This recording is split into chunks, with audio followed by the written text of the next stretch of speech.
Dépêche du Midi titre « Castaner, ministre dans la tempête ». On a vu donc son audition hier devant le Sénat.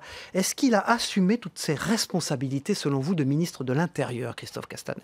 Ah oui, très clairement. Il a totalement assumé ses responsabilités. Est-ce qu'il ne s'est pas défaussé sur l'ex-bientôt préfet Michel Delpech? Non, pas du tout. Et je crois qu'il l'a très clairement expliqué hier devant les sénateurs lors de cette audition. Quelle est la situation? La situation, d'abord, c'est que nous sommes face à des personnes qui ne sont plus là pour manifester, qui sont là pour casser, pour taper du flic, pour brûler des kiosques, pour parfois mettre le feu à des locaux qui se situent en rez-de-chaussée d'immeubles d'habitation avec des pompiers ou des forces de l'ordre qui doivent ensuite aller sauver femmes et enfants qui peuvent être prisonniers aux flammes. Ça ne s'appelle pas des manifestants, ça s'appelle des factieux, ça s'appelle des personnes qui ne sont tirés, motivés que par une chose, c'est la violence. Et donc, le ministre de l'Intérieur, le Premier ministre et le Président de la République ont pris des décisions très fortes parce que, manifestement, samedi dernier, il y avait eu un certain nombre de dysfonctionnements. Il s'est défaussé sur l'ex-préfet Michel Delpech. Attendez, quand vous êtes un responsable politique ou un responsable à la tête d'une organisation, votre rôle, c'est quoi? C'est de faire en sorte que les ordres que vous passez, que les décisions que vous prenez, elles s'appliquent. Samedi dernier, un certain nombre d'orientations, cette fameuse nouvelle doctrine de gestion et du maintien de l'ordre, demandée par le ministre de l'Intérieur, demandée par son secrétaire d'État, n'a pas été pleinement et entièrement appliquée. Donc à partir de là, qu'est-ce que vous faites? Quand vous êtes responsable politique, par le préfet, donc responsable de l'organisation, vous prenez les décisions pour faire en sorte que les ordres, les décisions, les orientations que vous donnez soient pleinement respectée. C'est ça les décisions prises si elle était entrée en vigueur plus tôt, elle n'aurait pas permis d'éviter ces violences? En tout état de cause, elle aurait facilité le travail de nos forces de police. Elle aurait par exemple permis de pouvoir interpeller dès l'approche de ces lieux de manifestation, un certain nombre de manifestants qui arrivent cagoulés. Oui, Julien de Normandie, dans votre ministère, il y a cohésion des territoires, j'ai envie de vous dire, et la cohésion du gouvernement. Sur les retraites, par exemple, on a entendu Agnès Buzyn, Gérald Darmanin dire il faudra peut-être travailler après 62 ans, travailler plus longtemps. Alors qu'en est-il? Moi, je crois qu'il faut revenir surtout à la méthode. Vous savez, on a une méthode qui est très claire au sein du gouvernement, c'est de faire les choses dans le bon ordre. Les retraites, aujourd'hui, est-ce qu'il faut améliorer un certain nombre de choses? Clairement, oui.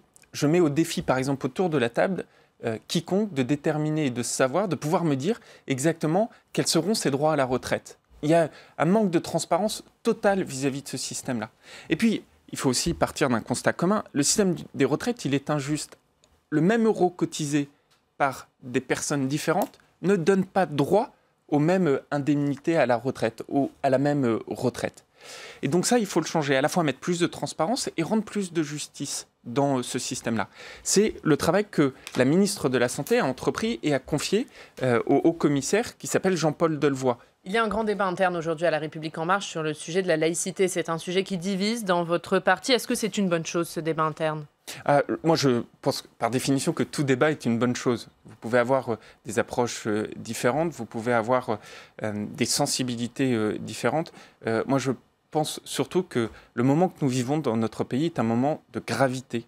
S'agissant de la laïcité, le président de la République l'a encore redit, l'avait dit pendant la campagne présidentielle, l'a reprécisé encore avant-hier. La laïcité, c'est la loi de 1905, toute la loi de 1905. Donc on n'y touche plus. Il était un temps question d'y toucher, de l'amender. Non, il avait été question de pouvoir apporter des précisions, des modifications sur un certain nombre de points, mais jamais de revenir de près ou de loin sur le fondement et la philosophie de cette loi de 1905, qui est une loi de liberté qui permet de croire pleinement ou de ne pas croire pleinement. Cette loi de 1905, à mes yeux, c'est le fondement, le socle, et c'est cela qu'il faut mettre en avant. On va parler de l'habitat indigne, puisque c'est vraiment quelque chose qui concerne votre ministère. Après ce drame qu'on a tous en mémoire, est-ce que vous pouvez nous faire un petit point? Est-ce que les choses avancent? Est-ce que du concret se met en place? Est-ce que vous supervisez tout ça, vous, le ministre du Logement? Alors, Marseille, c'est un drame absolument terrible. 8 personnes ont perdu la vie. J'y suis allé au tout début, quelques heures après. 2 immeubles étaient effondrés, le 3e ne s'était toujours pas effondré au moment où je suis arrivé. Depuis lors, j'y suis retourné à de nombreuses reprises. On a vu ces images dans notre et nous avons beaucoup travaillé, mes équipes et moi-même, pour faire 2 choses. Aujourd'hui, il faut continuer à gérer l'urgence. C'est-à-dire qu'il y a à peu près 2000 personnes qui ont été évacuées de leur propre immeuble depuis le drame. Et sur ces 2000 personnes, il y en a encore à peu près 1300 qui ne dorment pas dans ce qui était leur lieu d'habitation avant, parce qu'ils n'ont pas pu retourner chez eux ou parce qu'on n'a pas pu encore leur donner accès à un logement dit pérenne. Et donc, il faut continuer à accompagner l'ensemble de ces personnes pour que le plus vite possible, ils puissent retrouver soit leur propre logement, soit un logement pérenne. Ça veut dire financièrement, bien sûr. Alors, accompagner, ça veut dire financièrement, ça veut dire aussi aller identifier un certain nombre de logements qui aujourd'hui pourraient être fléchés vers ces personnes. Lors de mon dernier déplacement, j'ai réuni par exemple tous les propriétaires d'une grande rue très connue à Marseille où beaucoup m'avaient indiqué qu'il y avait des logements vacants. Je suis allé identifier avec mes services les propriétaires de ces logements. Pas de risque d'autres drames, Julien de Normandie. Et parallèlement à ça, qu'est-ce qu'il nous faut faire ? Pas que Marseille, d'autres villes. Le deuxième élément, ce qu'il nous faut faire, c'est mener cette politique de lutte très forte contre l'habitat insalubre. Ça veut dire reconstruire là où c'est nécessaire. C'est le grand plan de réhabilitation que j'ai lancé. Moi, je veux vraiment, quand vous êtes ministre du Logement, vous avez deux choses vous devez marcher sur deux jambes. Un, construire plus là où c'est nécessaire. Et deux, j'en ai fait un axe très fort de mon action, rénover là où c'est nécessaire. Et aujourd'hui, on a un énorme besoin de rénovation. C'est pour ça qu'on double, par exemple, les financements de la rénovation urbaine. C'est pour ça que j'ai lancé un grand plan, ironie tragique de l'histoire, que j'ai annoncé 3 semaines avant le drame, à Marseille précisément, un grand plan de lutte contre ces copropriétés dégradées, 3 milliards d'euros. Et c'est pour ça que j'ai lancé, y compris dans le contexte budgétaire actuel, un nouveau dispositif fiscal. Comme tout ministre du Logement, il porte mon nom, ça s'appelle le de Normandie dans l'ancien. Et c'est un dispositif qui dit, moi je demande aux investisseurs qui veulent investir dans la pierre, investissez dans l'habitat ancien et dès que vous faites 25% de travaux dans cet habitat et que vous le louez ensuite, à ce moment-là, vous avez une réduction d'impôt sur le revenu très conséquente. C'est un nouveau dispositif. De Normandie.